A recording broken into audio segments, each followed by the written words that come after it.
Awak datang, kami sambut. Di podcast Pusbeng Berbincang, Pusat Pengembangan Standarisasi Kebijakan, Agraria, Tata Ruang, dan Pertanahan, Kementerian Agraria dan Tata Ruang, Badan Pertanahan Nasional. Hari ini kita hadirkan insan pertanahan dari Kantor Pertanahan Kota Pontianak. Bersama saya, Mas Pranayoga ya. Siap. Saya panggilnya Mas saja. Siap. Selaku di Kanta sebagai apa? Kepala Seksi Penetapan Hak dan Pendaftaran Tanah. Oke. Siap. Kali ini kita akan menggali hal-hal yang terkait dengan pelayanan elektronik ya yang dilakukan oleh Kantor Pertanahan Kota Pontianak. Mas Yoga, ada pertanyaan yang mungkin akan saya gulirkan ya di pagi hari ini terkait dengan pelayanan elektronik. Sebagaimana kita ketahui, Kantor Pertanahan Kota Pontianak ini adalah merupakan kantor pertanahan satu-satunya di Provinsi Kalimantan Barat ya yang telah melakukan pelayanan secara elektronik. Saya mau tanya nih, sejauh ini apa sih manfaat yang diperoleh dengan pelayanan berbasis elektronik itu? Baik, terima kasih Pak Romel. Jadi memang benar adanya di tahun 2024 ini memang kantor pertanahan kami ini merupakan salah satu kantor prioritas yang ditunjuk oleh Kementerian di Kalimantan Barat untuk melaksanakan penerbitan dokumen elektronik. Yeah. Dan hal ini juga sudah dikeluarkannya surat keputusan nomor 285 tahun 2004 oleh Kementerian, dan akhirnya kami telah melaksanakan implementasi itu pada tanggal 29 Juni kemarin. Dan alhamdulillah juga sebenarnya kami sudah disusul oleh adik kami di Kota Singkawang, itu kemarin juga sudah launching di tanggal 11 Juni tahun 2024 ini kemarin. Artinya ada satu kantor pertanahan lagi yang menyusul ya? Siap. Ini semoga nanti ke depan kantor pertanahan di seluruh wilayah Kalbar itu juga melaksanakan kegiatan yang sama. Insya Allah nanti pimpinan kemarin juga sudah berdialog, berdiskusi. Nanti memang kesiapan seluruh Kanta di akhir bulan Juni ini, insya Allah oleh pimpinan kami, oleh Ibu Kakanwil juga akan melaunching seluruh kegiatan elektronik di seluruh Kalbar. Kami mohon doa restu dari Bapak-Bapak sekalian di Kementerian. Hebat sekali ya. Jadi salah satu pionir mungkin di Indonesia yang melaksanakan kegiatan layanan elektronik di seluruh wilayah. Siap. Terkhusus untuk saat ini Kalimantan Barat, baru dua ya. Baru dua. Kota Pontianak dan Singkawang. Dan Singkawang. Dan Kota Singkawang. Baik, kemudian sejauh mana nih tanggapan masyarakat pengguna ya terkait layanan elektronik itu sendiri? Baik, pada dasarnya kami juga sudah memberikan pemahaman kepada masyarakat khususnya di Kalimantan Barat. Ini juga jauh sebelum kami launching, kami sudah lakukan sosialisasi eksternal kepada masyarakat, kepada pemangku kepentingan, kepada stakeholder yaitu PPAT mungkin yang lebih bersinggung kepada masyarakat bahwa kita akan ada perubahan di kantor di Kantor Pertanahan Kota Pontianak. Kita ada perubahan di kementerian kami bahwa sertifikat elektronik ini sangat besar manfaatnya juga untuk pengguna layanan. Artinya nantinya ada kemudahan-kemudahan bagi masyarakat. Tidak ada lagi interaksi kepada masyarakat, mengurangi adanya risiko kejahatan pertanahan yang kita kenal sekarang dengan nama mafia tanah kepada masyarakat. Artinya kita minimalisir itu. Tentunya harapan kita sertifikat atas tanah kepada masyarakat yang berdaya guna dan bisa meningkatkan kemakmuran bagi masyarakat itu akan tepat sasaran. Artinya kita urailah kejahatan-kejahatan pertanahan dengan adanya pemahaman baru untuk sertifikat elektronik. Akhirnya masyarakat sendiri lebih yakin terkait dengan sertifikat mereka itu memang merupakan hak yang terpenuhi terkait dengan objek tanah mereka. Oke. Siap. Mas Yoga, tadi di awal kan disebutkan juga bahwasanya sebelum ini dilaksanakan menyeluruh kan penting sekali dengan aspek sosialisasi ya. Siap. Nah ini karena supaya tidak terjadi kebingungan di masyarakat. Oh sekarang ada layanan baru nih di kantor pertanahan. Ini pandangan dari Mas Yoga sendiri seperti apa? Memang ini juga merupakan hal yang baru bagi kami Pak. Mohon izin. Jadi memang sebelum ini juga kita sempat sharing session atau berdiskusi dengan teman-teman Kanta lain yang sudah jalan duluan terkait dengan implementasi ini. Kita juga kemarin sudah ke Denpasar Pak, mohon izin, kemudian kita Untuk studi tiru ya? ya kita studi tiru ke sana, kemudian kita lihat mitigasi risiko yang mereka lakukan di sana, dan itu memang perlu effort yang luar biasa Pak dari teman-teman semua. Artinya kita juga menginternalisasi teman-teman, pemahaman kita kepada sertifikat elektronik ini memang benar adanya kita butuh keikhlasan, keridoan teman-teman sekalian untuk memperbaiki data kita. Data kita semuanya di dalam hal ini semuanya kita perbaiki semua Pak. Artinya seperti yang tadi saya bilang bahwa sertifikat itu merupakan jaminan yang pasti, yang mutlak bagi pemegang hak. Nah kemarin kami di Denpasar kami diberikanlah clue-clue oleh mereka, oleh teman-teman Denpasar bahwa hal-hal apa yang harus kami lakukan dan sedetail-detailnya. Dan alhamdulillah kami ini sudah di 2 minggu setelah launching kami laksanakan, insya Allah kendala tetap ada Pak, tapi itu kami minimalisir, semuanya berjalan, learning by doing-nya jalan.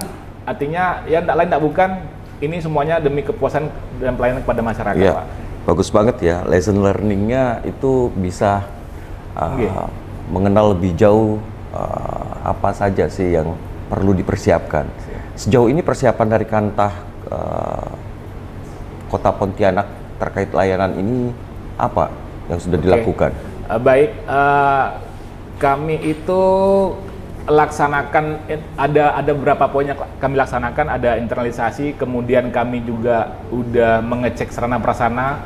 Jadi yang paling penting tentunya adalah sarpras Pak, karena kita ketahui bahwa merubah mindset kita yang pertama, dan kemudian terkait dengan outputnya berupa sertifikat, dulu kan sertifikat analog warna hijau Pak. Betul. Nah sekarang kita 1 lembar berwarna coklat dan bolak-balik.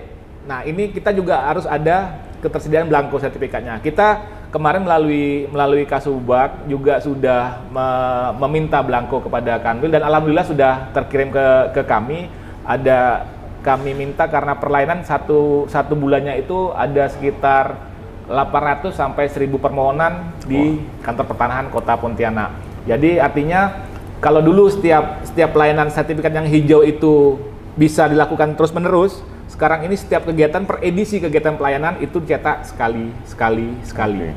Nah artinya kita pasti butuh belangko yang banyak untuk penerbitan setiap pelayanan pertanahan, satu.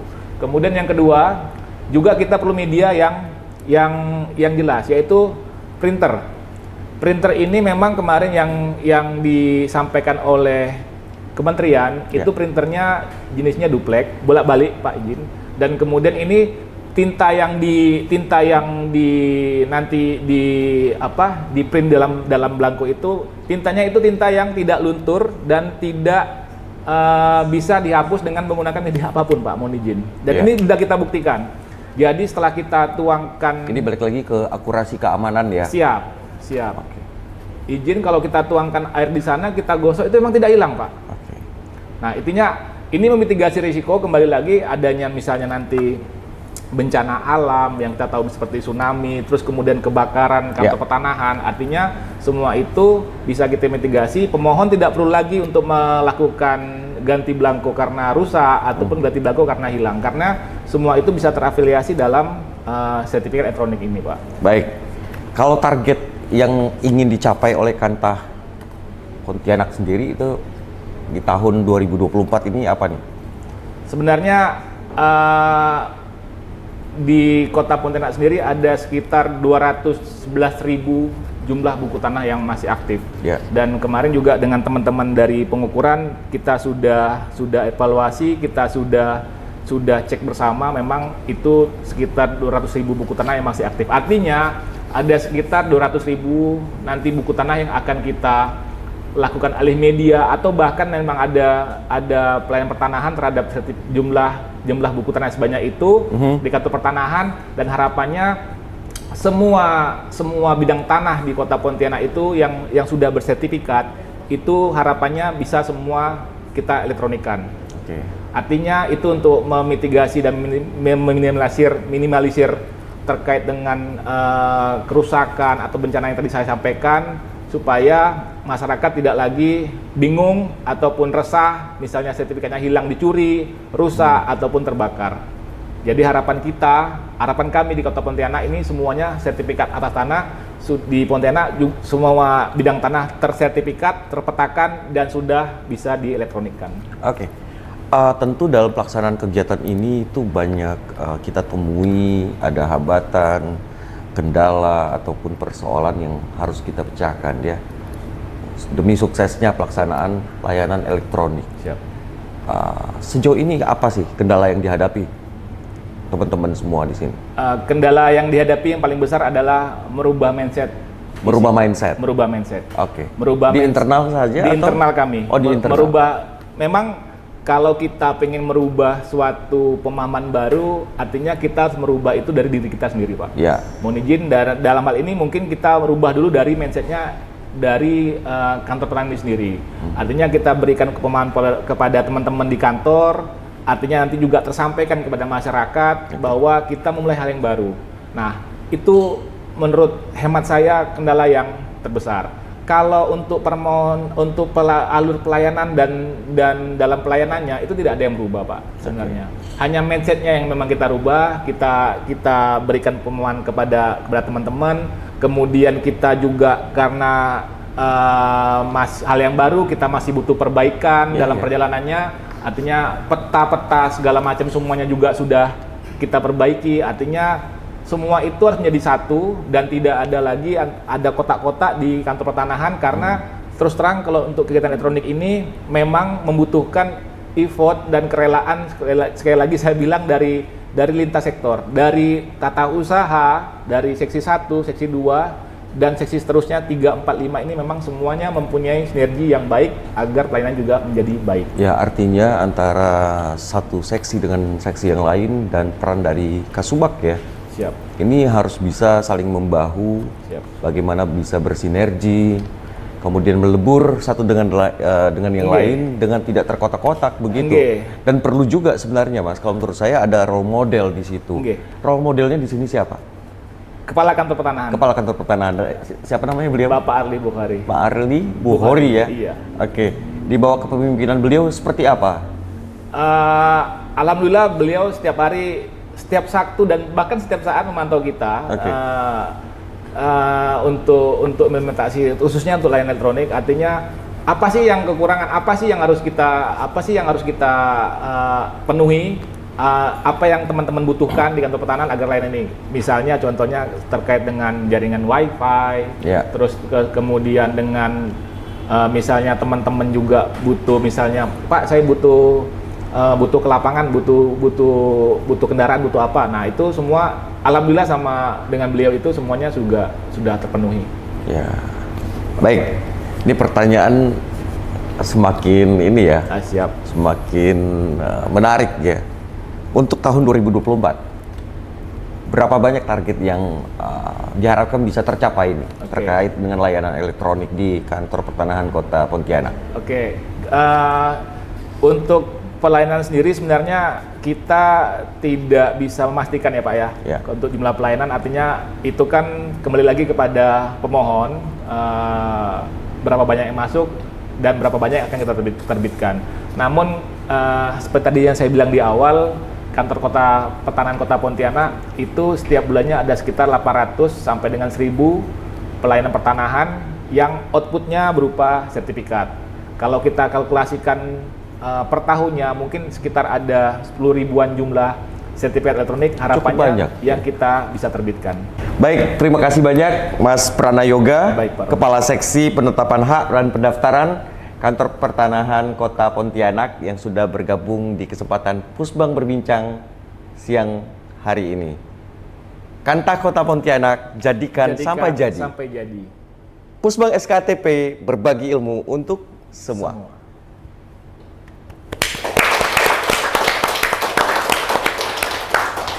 Terima kasih Mas Yoga.